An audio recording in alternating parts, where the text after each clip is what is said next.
Et salut à tous, c'est Takumachi, on se retrouve pour une nouvelle vidéo, donc encore une fois c'est pas de l'iPhone, donc je vais mettre ça tout de suite au clair.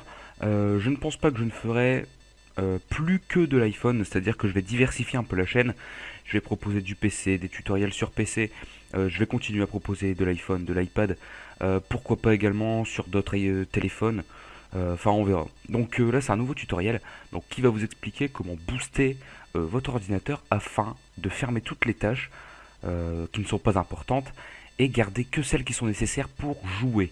Donc c'est vraiment ça l'avantage, c'est de vous faire gagner des FPS, donc des images par seconde en fait sur les jeux, et vous éviter de laguer. Donc ça peut vous permettre par exemple de passer de la qualité médium à la qualité ultra, donc c'est quand même pas mal du tout.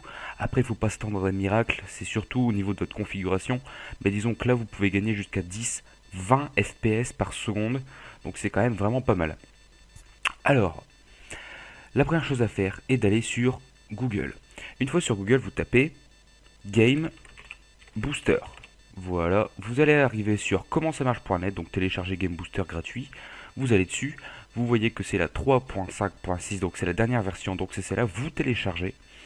Une fois que c'est téléchargé, vous aurez GB3-Setup, donc vous installez. Une fois que c'est installé, vous aurez deux nouvelles icônes sur votre bureau. Donc vous aurez Game Booster 3 et Switch to Gaming Mode. Donc j'explique un peu la différence. Donc là je vais lancer Game Booster 3. Donc vous voyez que là il y a mes jeux qui sont répertoriés, donc il n'y a pas encore tout, sinon on peut en ajouter, etc. Par exemple, je veux booster et lancer Diablo. Donc je clique sur Diablo 3 et je clique sur booster et lancer. Donc vous voyez que déjà il y a une petite barre de progression, ça lance Diablo. Et c'est parti. Vous avez ensuite la deuxième alternative, donc celle que je préfère, c'est passer directement par le switch to gaming mode. Donc en gros, on passe en gaming mode. Donc vous double-cliquez dessus. Voilà. Donc c'est basculer en boost. Donc vous voyez que là j'y suis justement. Bon, ça m'a remis en mode normal, donc je le refais. Vous cliquez sur booster. Donc vous voyez que là c'est mes performances avant le boost et là c'est les performances après le boost. Donc amélioré de 40%.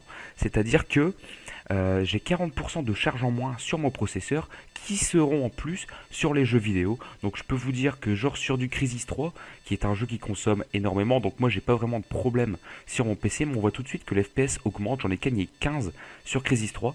Donc après, faites-moi des retours dans les commentaires, dites-moi si ça fonctionne, etc. Donc il n'y a pas de problème. Si vous avez également des petites questions, j'y répondrai dans les commentaires.